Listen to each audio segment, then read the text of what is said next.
Hi there everybody, it's Mr. Verzette. Today I'm going to give you a brief demonstration on adding presentation to your work. What is presentation?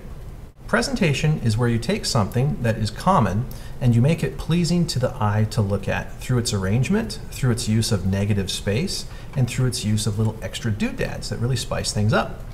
Anybody can get a steak from anywhere, and this is like a big 72-ounce steak, but there's really no presentation in it. It might taste just as good as any other steak, but I guarantee you that when shown off in a certain manner, the steak looks a lot more sumptuous and tasty.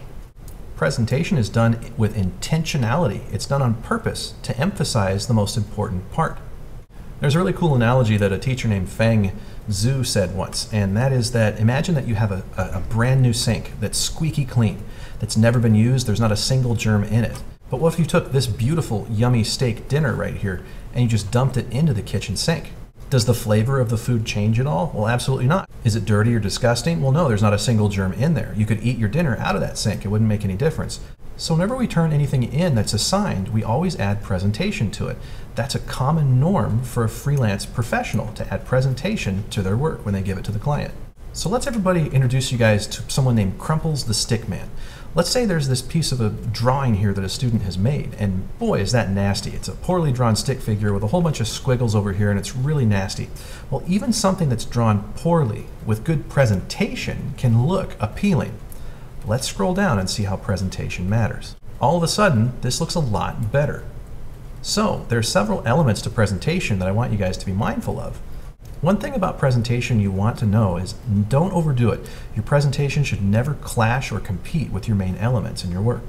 The first is what's called a title, or some form of writing that gives context to what this thing is. And now with this writing, these are also called notations, written notations. It gives context to what these squiggles and nasty squigglies were earlier. You see, these are Mr. Crumples the Stickman's shades. Here's his favorite tie, that's what his footprint looks like, and here's what it looks like when he has the stomach flu.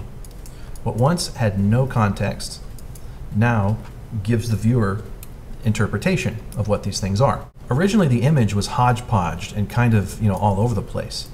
But some things were done to this drawing down here to group and cluster elements together. There are two ways that that was used. This oval is what's called a vignette. Think of a vignette as a platter that goes between your meal and the table.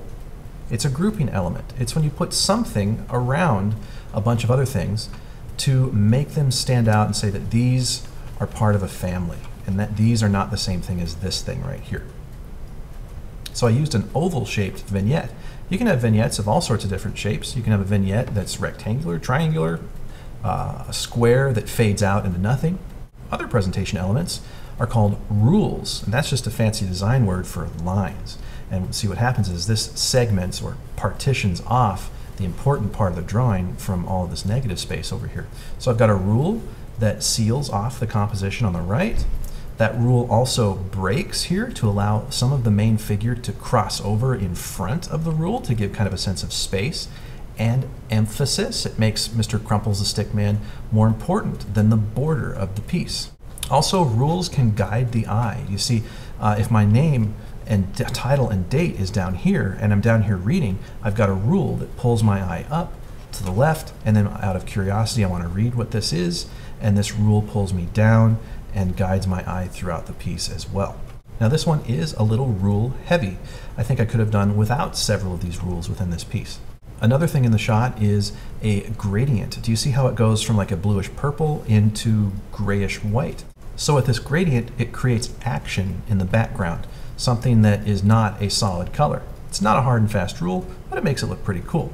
I also overlaid a marble texture on top. It's a very subtle texture. I turned it way down, but the texture also gives a little bit more action to the piece.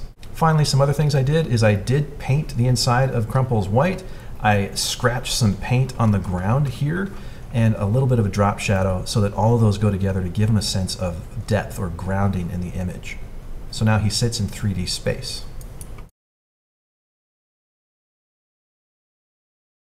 Look also how the forms are laid out. This one is looking to the right, this one to the left. So if we start here, this one pulls our eye down to this one. He's looking to the left. takes us to the turtle head, which is also now looking to the right, which takes us to the lobster, which looks down and to the left. Our eye is going to want to follow this zigzag pattern in this composition. And these bottom three are all looking to the right. So we usually typically start on the left and read left to right. So we'll start on the left, he's looking to the right, we'll go to the middle, and then finally the end. And this rule down here, this border, helps reinforce that. And you see they're not laid out like comic book frames, you know, rigid windows next to each other. They're staggered on purpose. Finally, there's breathing room. Notice how none of the forms come right up to the edge of the paper. There's negative space that helps frame those elements. Here's another example of presentation. So we have a vignette here that goes from dark and fades into nothing. That frames and separates this element off from here, from the bottom. We also have a light vignette here separating the background from this group. They're also written, and these are called verbal notations or notes. It's written information that gives context to these elements. So for example, this shows bioluminescent nectar that lures and attracts flying insects. And then we also have visual notations as well, not just written notes, but visual ones. Here we have this microscope look that's leading us to this point in one of these little roots, and it zooms in and shows how these roots can entangle and, you know, kind of how their appearance looks. Here's another example of one. Again, we have a little action notation here showing that if you brush up against this type of a cactus, it'll eject one of the thorns that has a neurotoxin in it. And so we've got both visual and written.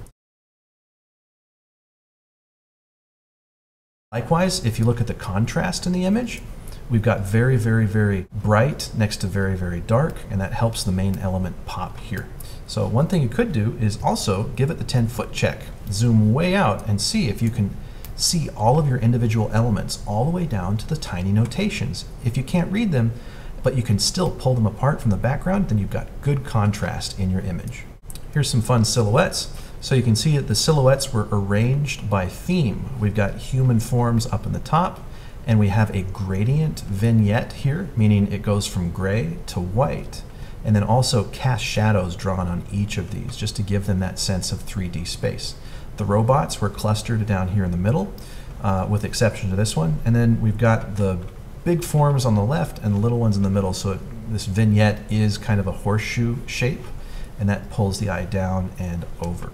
And here's a standard exercise that we do in class, where oftentimes we have our finished piece of artwork that we've spent many, many class days working on. But we do need to show our work, just like in math. And so part of presentation also is showing the steps. So here is the thumbnail stage, here's block-in stage, here is refined block-in where we kind of sculpt the forms, and then here's the fully detailed, upscaled piece of art. It's also surrounded by a black border that separates each element out. So this is very simple presentation that just helps it really pop. This is something that would be show-worthy because each element is framed by black and it's laid out evenly and organized. Though these three thumbnails on the bottom don't evenly line up to the outside, they are indented on the left and the right so that there is the same negative space on the left and the right here to really just kind of push your eye upward into the main piece here. And they're small enough that they don't compete with this at all. This is the first thing that the viewer would look at, followed by, oh wow, how did this come together? That's really neat. And so those are examples of presentation, you guys. I hope you found this helpful. And in class, we'll go over naturally just technical ways that we do that in Photoshop. So I look forward to seeing you. Take care.